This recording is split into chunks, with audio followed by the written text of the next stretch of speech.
how to make an invitation if you really want everyone to turn up.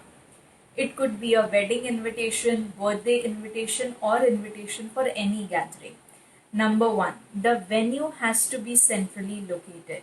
Number two, date and time has to be convenient for most people. Number three, send an invitation with save the date well in advance, at least 15 days to 1 month in advance.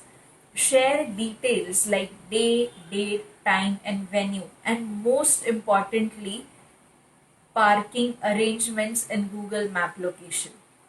If you have a physical printed invitation, make sure that you visit personally and invite.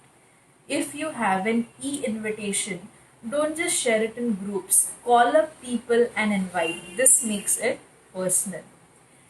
Make sure that you send at least 2 reminders with regular intervals and say it that how their presence is going to make this occasion special for you.